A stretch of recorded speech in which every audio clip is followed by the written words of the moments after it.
예레미야 49장 23절부터 39절 말씀 보겠습니다.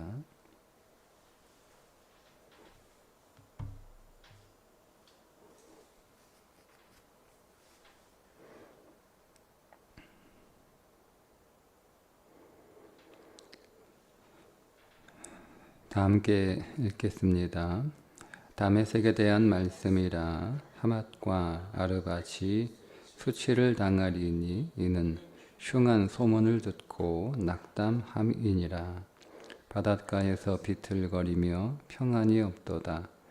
다메섹이 피곤하여 몸을 돌이켜 달아나려 하니 떨림이 그를 움켜잡고 해산하는 여인같이 고통과 슬픔이 그를 사로잡았도다.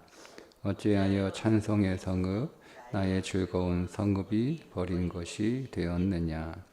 이는 만군의 여호와의 말씀이니라. 그런즉 그날에 그의 장정들은 그 거리에 엎드러지겠고 모든 군사는 멸절될 것이며 내가 다메섹의 성벽에 불을 지르리니 벤하닷의 궁전이 불타리라.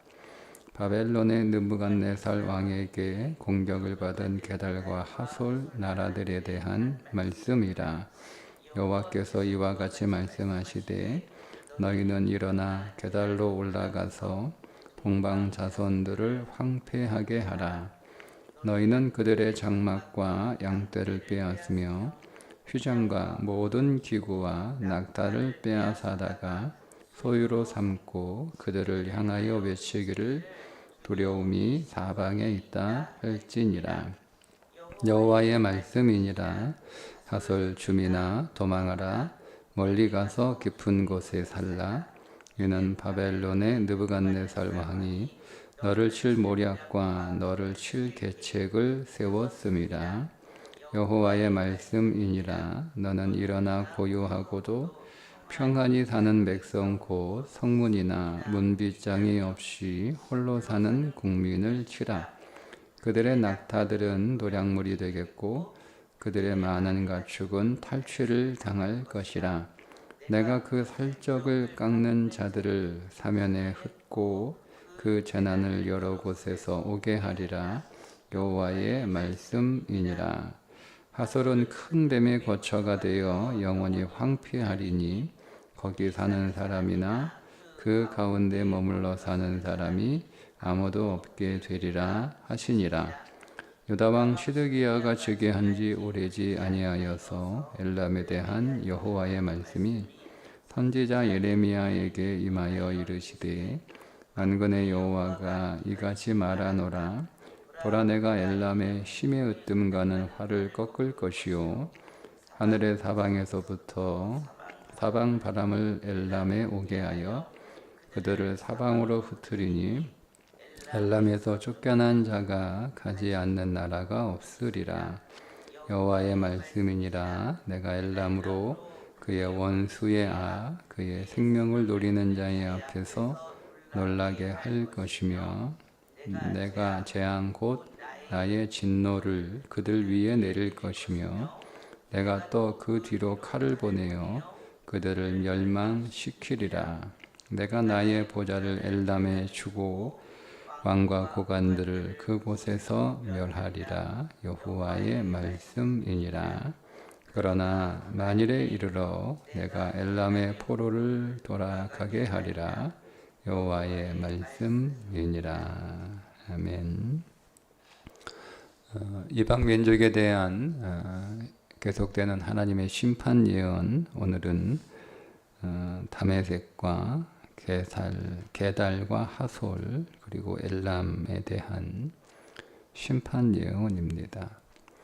이방 10개의 민족들은 공통적으로 이스라엘을 괴롭혔던 나라들이고 하나님을 믿지 않는 교만한 나라들이었기 때문에 하나님이 심판하신다라고 하는 의미도 있고, 하나님은 이스라엘 백성들만의 하나님이 아니라 모든 나라의 하나님, 그러니까 온 우주의 창조주이시고 온 세계의 통치자라고 하는 것을 드러내는 그런 의미의 심판이기도 합니다. 그러나 이제 각각의 나라들이 우리들에게 주는 어떤 특징들을 통해서 메시지가 있습니다. 오늘은 그런 관점에서 이 민족들을 좀 살펴보면 다메섹은 25절에 보면 이렇게 말씀하고 있습니다. 찬송의 성읍, 나의 즐거운 성읍이라고 부릅니다. 그러니까 이 다메섹이 그냥 그렇게 별명이 붙은 게 아니고 고대 근동 사람들이 다메섹을 가리켜 부르던 이름이 찬송의 성읍, 이게 자랑의 성읍이라는 뜻이거든요. 자랑의 성읍, 나의 즐거운 성읍, 이렇게 실제로 이 다메섹이 전성기 때 불려졌던 그런 명칭입니다.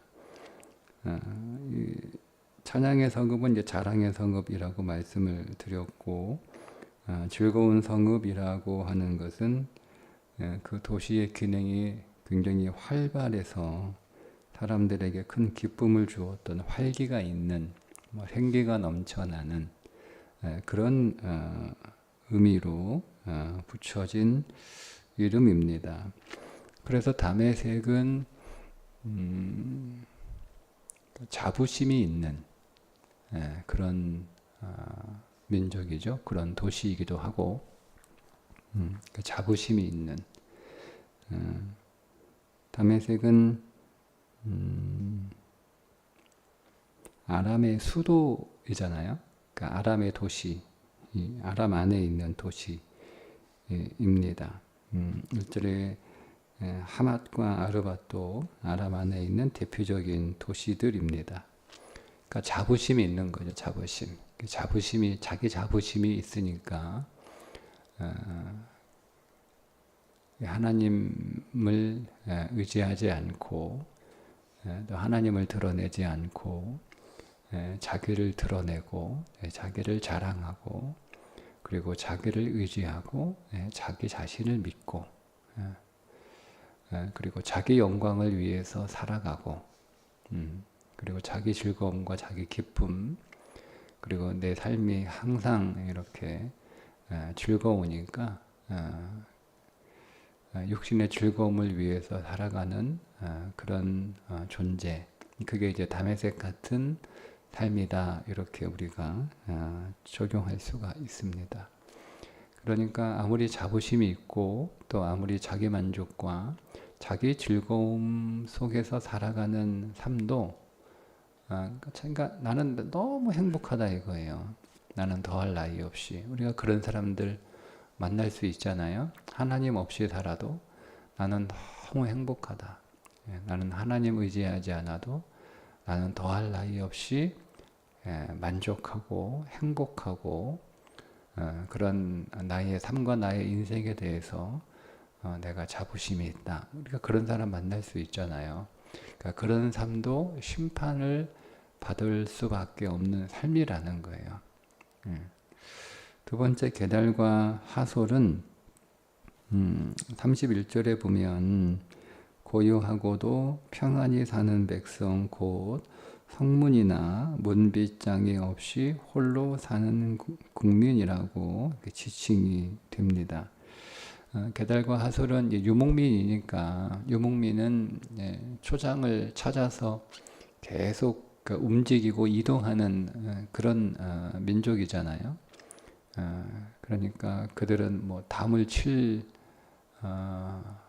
상황이 아니죠. 그들은 그저 천막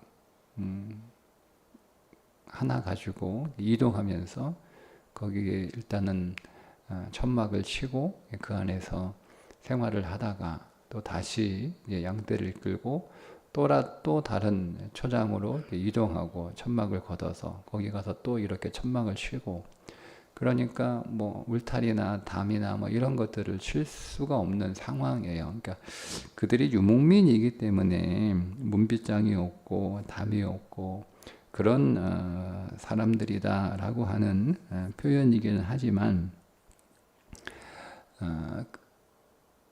여기서 우리가 좀 적용할 수 있는 부분은 그러니까 적이 없는 거죠. 적이 없는 거예요.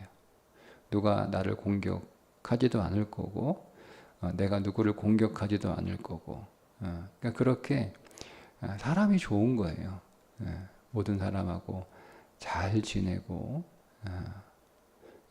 그래서 담이 없고 문빗장을 걸어 잠그지 않아도 되고 누구나 편안하게 오갈 수 있고 나도 모든 사람들을 잘 이렇게 편하게 거부감이 없이 잘 이렇게 맞이하고 또 잘 이렇게 교제할 수 있는 그런 막혀있는 사람이 아니라 열려있는 삶 그런 존재가 게달과 하솔이라고 우리가 적용할 수가 있죠. 자, 그런 삶도 심판을 받는다는 거예요. 그런 심다. 그러니까 우리가 다메섹이나 게달과 하솔 이어지는 엘람도 마찬가지인데 그렇게 심판이 필요하지 않은 그러니까 우리는 보통 심판을 받는다라고 하면 굉장히 죄가 많고 악질이고 악독하고 사람들에게 굉장히 피해를 주고 그 사회나 그 공동체를 어지럽히고 혼돈에 빠뜨리는 그러니까 그런 굉장히 그 나쁜 사람들만 악한 사람들만 심판을 받는다라는 그런 생각을 우리가 가지고 있잖아요. 그 앞에 언급했던 나라들은 사실은 그럴 만한 심판의 이유가 다 명백하게 있는 나라들이에요. 근데 다메섹이나 게달이나 하솔이나 뭐 에담은 좀 그렇지 않지만 규모도 작고 물론 이제 그 하나님의 백성들을 괴롭히긴 했지만 뭐 대단히 그렇게 또 크게 뭐 괴롭힌 것도 아니고 그리고 이제 그들이 그들의 그 삶을 표현하는 대표적인 표현들을 통해서 보면 그렇게 뭐 사회를 그렇잖아요. 많은 사람들에게 기쁨을 주는 다메섹 그리고 적이 없는 게달과 하솔 모든 사람들하고 잘 지내는 게달과 하솔 뭐 이 사람들이 무슨 심판을 받을 이유가 있나 이렇게 보여지는 민족들이란 말이에요. 그래도 하나님의 심판을 받는다라고 하는 것을 말씀하고 있죠. 엘람은 이란 북부 쪽에 있는 민족인데 그러니까 굉장히 멀리 떨어져 있는 그런 민족입니다. 근데 엘람은 어떤 특징을 가지고 있냐면 35절에 보면 내가 엘람의 힘의 으뜸과는 활을 꺾을 것이요 이렇게 굉장히 그 전쟁에 능한 강력한 민족이 엘람입니다. 그런데 엘람은 그 역사가 굉장히 깊은 민족이에요. 언제 등장하냐면 노아의 아들 셈 있죠? 셈의 장자가 세운 나라 그게 엘람이에요. 그 역사가 굉장히 깊죠. 그 엘람이 언제 성경에서 하나의 민족으로 한 사람의 이름이 아니라 하나의 민족으로 엘람이 등장하냐면 다윗의 조카 롯이 소돔에 가서 살 때 그 소돔을 공격했던 연합국들이 있어요. 그 가운데 하나가 엘람 왕 그돌라오메라고 나옵니다. 그러니까 그때부터 엘람은 한 민족으로 존재했던가 아브라함 시대 때부터 엘람은 한 민족으로 계속 하나님의 심판을 받는 바벨론이 부상하는 그때까지 그러니까 굉장히 오랜 역사와 전통을 가지고 있는 민족이란 말이에요. 중간에 사라질 만도 한데 사라지지도 않았고 계속 그 나라가 유지되고 계속 이렇게 확장되고 강한 민족으로 이렇게 성장하는 그러니까 오랜 역사를 가진 민족이라는 특징을 엘람은 가지고 있습니다. 여러분 우리가 오랜 역사를 가지고 있으면 그러니까 오랜 시간이 또 오랜 어떤 무엇이 많이 이렇게 우리 안에 축적이 되면 잘 안 무너질 것 같잖아요. 그죠? 그러니까 우리가 이제 그냥 하는 말로 재벌은 망해도 3대 간다라고 할 정도로 그만큼 튼튼하다, 든든하다 이런 의미를 가지고 있잖아요. 그러니까 이런 오랜 장구한 역사를 가지고 있는 엘람이 멸망하고 무너진다. 뭐 이렇게 보기는 어렵죠. 더군다나 이스라엘 땅에서 굉장히 멀리 있는 특별히 이렇게 뭐 이스라엘과 뭐큰 어떤 접촉점을 가지고 있는 나라 뭐도 아니고 그런데 하나님이 그 엘람을 심판하신다라는 거예요. 그러니까 모든 사람들에게 기쁨과 즐거움을 주는 딱히 뭐 심판받을 만한 잘못이 있는 그런 나라가 아닌데도 사람들과 잘 지내고 서로 적이 없이 모든 사람들과 관계가 좋고 담장도 없고 울타리도 없고 분빗장도 걸어 잠그지 않는 그런 계달과 하솔도 오랜 역사를 가지고 있는 그런 그 나라도 하나님의 심판을 받는다라는 거예요. 왜? 하나님을 인정하지 않기 때문에. 하나님을 인정하지 않기 때문에. 하나님이 창조한 대로 살고 있지 않기 때문에 하나님이 심판하신다라는 거예요. 그러니까 그냥 한마디로 정리하면 하나님이 창조주이시니까 너무 이제 우리가 윤리적으로 보면 하나님 너무한 거 아니냐, 어떻게 뭐 자기 안 믿었다고 그렇게 심판하시나 이렇게 우리가 인본주의로 생각을 할 수가 있어요. 그게 우리 안에 인본주의가 깊숙이 들어왔기 때문에 우리는 그렇게 판단을 하죠. 근데 신본주의는 하나님이 창조하셨고 하나님이 창조하신 것은 하나님의 통치 아래 있어야 되는 거고 하나님의 통치 아래 있는 것은 하나님의 창조를 거스르는 거니까 하나님의 심판을 받는 것은 당연하다. 이렇게 우리가 성경이 말씀하고 있습니다. 그러니까 성경을 윤리와 도덕, 인본주의로 보게 되면 성경은 처음부터 끝까지 다 우리가 용납하기 어려운 내용들로 가득 차 있습니다. 그러나 신본주의, 하나님의 창조적 섭리 안에서 그 말씀을 읽으면 우리는 하나님의 말씀을 다 우리가 이해할 수가 있는 거죠. 그런데 오늘 마지막 말씀이 사실은 심판보다 더 중요하고 더 우리에게 주는 마지막 메시지가 마지막 말씀. 그러나 말일에 이르러 내가 엘람의 포로를 돌아가게 하리라. 엘람 한 민족, 그러니까 회복되는 민족들이 사실은 뭐 모든 10개의 민족들에 관한 똑같은 말씀을 주시는 건 아니에요. 그러니까 몇 개의 민족들에게만 그날에 혹은 마지막 날에 혹은 말일에 이렇게 돌아오게 될 것을 말씀하고 있습니다.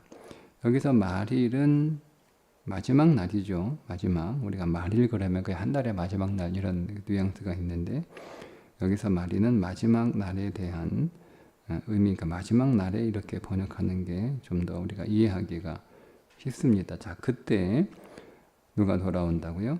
엘람이 돌아옵니다. 그러면 이 마지막 날이 어떤 날이겠어요? 주님 오시는 날이에요. 주님의 날. 그 주님의 날.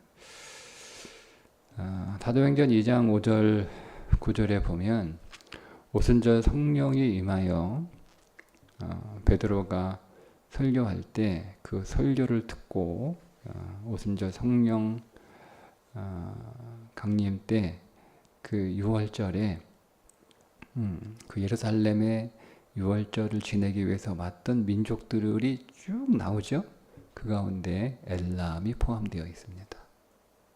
그러니까 하나님의 약속하신 대로 그리스도 예수 안에서 회복된다는 거예요. 그러니까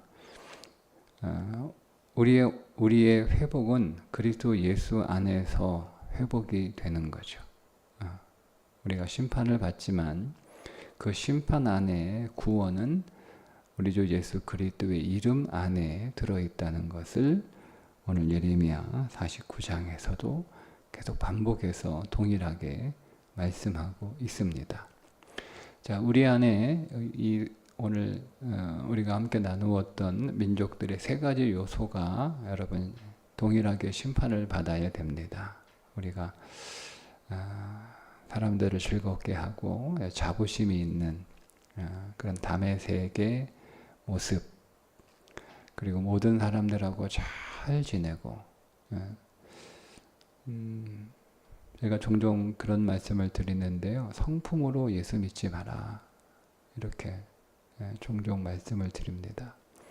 그러니까 우리는 성품이 좋은 걸 신앙이 좋은 것이라고 오해하는 경우가 많습니다. 성품이 좋은 것과 믿음이 좋은 것은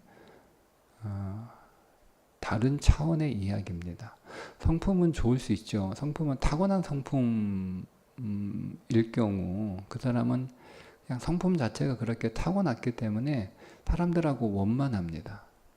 사람들하고 부딪히지 않고 사람들하고 갈등하지 않고 고집 피우지 않고 사람들하고 잘 이렇게 지내고 원만하게 지내고 모나지 않고 부드럽고 그렇습니다. 그러면 우리는 보통 그런 사람들이 교회에 있으면 참 저 사람 믿음 좋아 이렇게 기본적인 신앙생활을 이렇게 하고 있으면 참 저 사람은 믿음 좋은 사람이다 이렇게 말을 하잖아요. 근데 기본적인 교회 생활을 이렇게 하는데 성격이 좀 안 좋아. 그러면 우리는 야, 저렇게 교회 다니면서도 뭐 저렇게 믿음이 없나 이렇게 판단한단 말이에요.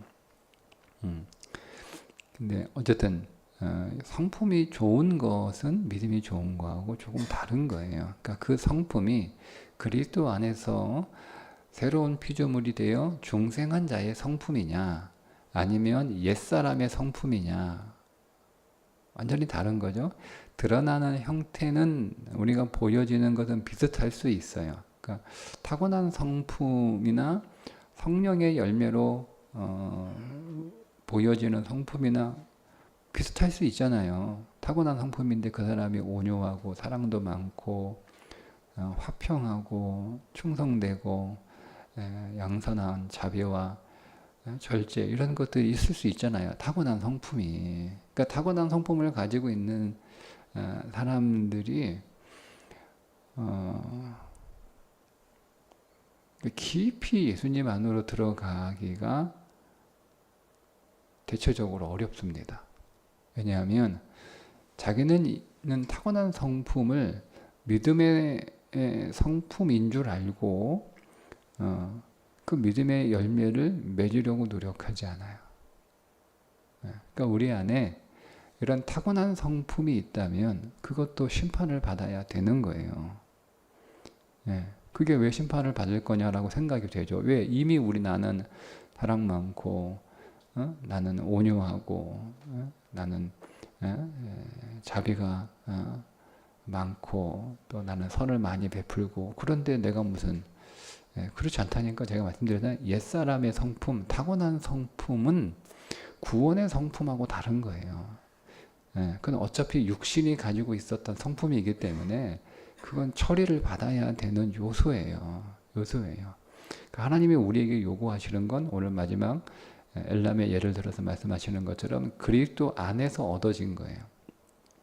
그러니까 우리는 그리스도 예수 안에서 새로운 피조물, 그러니까 다시 태어난 그런 존재로 살아야지 그리스도 밖에서 옛사람의 모습으로 아무리 여러분 훌륭하고 좋은 사람으로 살아도 설사 뭐 그렇다 하더라도 그 사람은 뭐가 여전히 있는 거죠? 여전히 죄가 있는 거예요.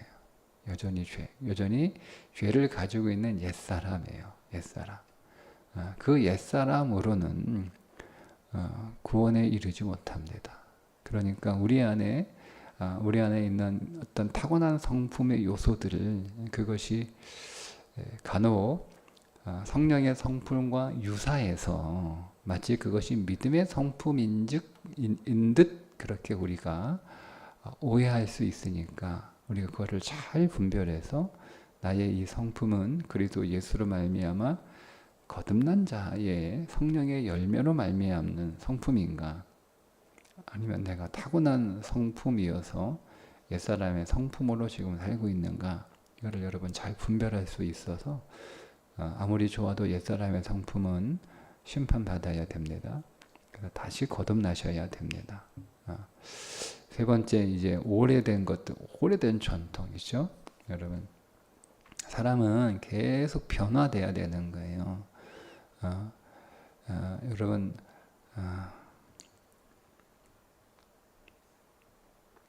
제가 안타까운 것 가운데 하나가, 신앙의 연수가 마치 신앙인 것처럼 생각하는 성도들을 보면 좀 많이 안타까워요. 신앙의 연수와 신앙의 능력은 상관없습니다. 신앙의 연수에 빠져 있으면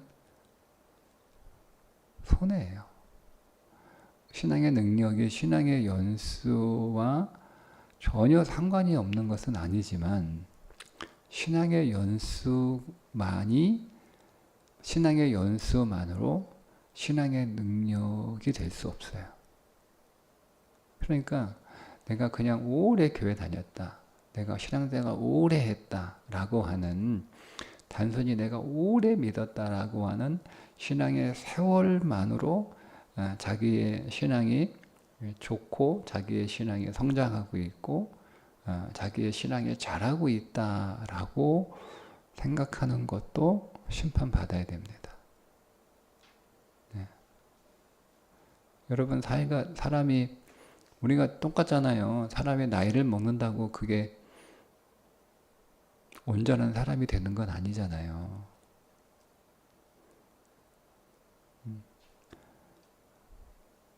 나이를 먹으면 우리의 몸이 자라고 또 우리의 경험도 쌓이고 또 그만큼 우리의 지식도 계속 쌓이는 것은 맞지만, 그렇다고 해서 우리가 그 사람이 성숙한 사람이냐, 이렇게 보지 않잖아요.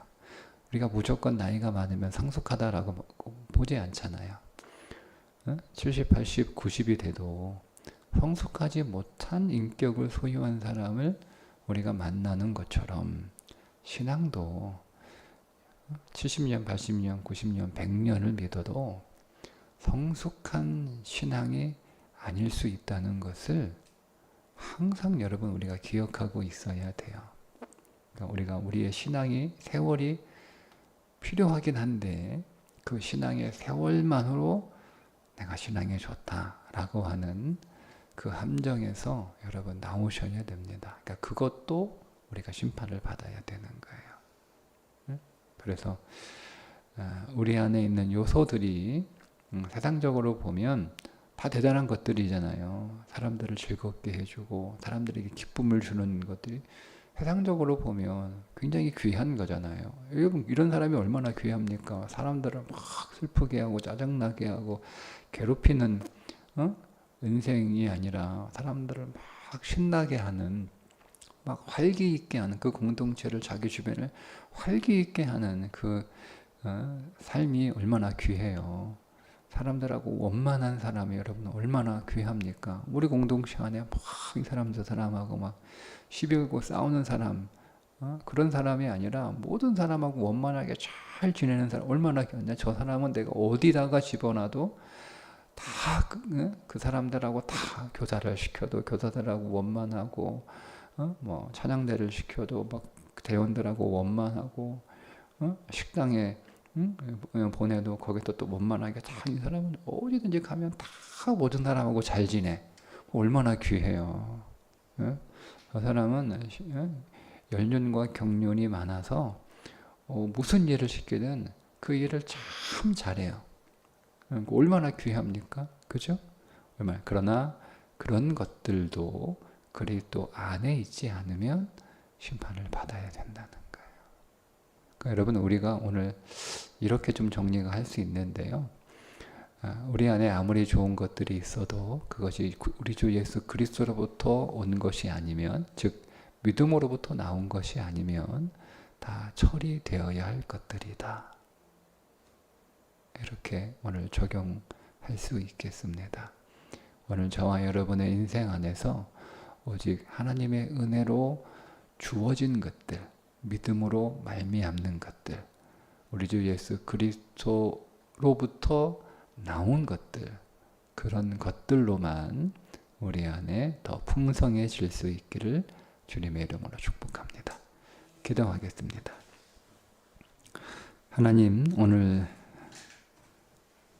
하나님의 심판을 받게 될 다메섹, 게델과 하솔, 엘람을 통해서 우리 안에 오직 그리스도로부터 말미암는 것들로 더 충만해지고 우리가 온전히 그리스도로 말미암는 새 사람이 되고 그리스도 안에서 새롭게 빚어진 피조물로 더 살아갈 수 있도록 우리의 모든 옛 것들을 설사 그것이 우리에게 유익한 것이라 할지라도 사도 바울처럼 배설물로 여기고 내 인생에 해로운 것으로 간주하여 다 버리고 그리스도 예수 안에서 말미암는 것들로 채워지는 삶을 오늘도 추구하며 그 삶이 우리 안에 더 풍성해지기를 간절히 구하는 믿음의 삶이 되게 해 주옵소서.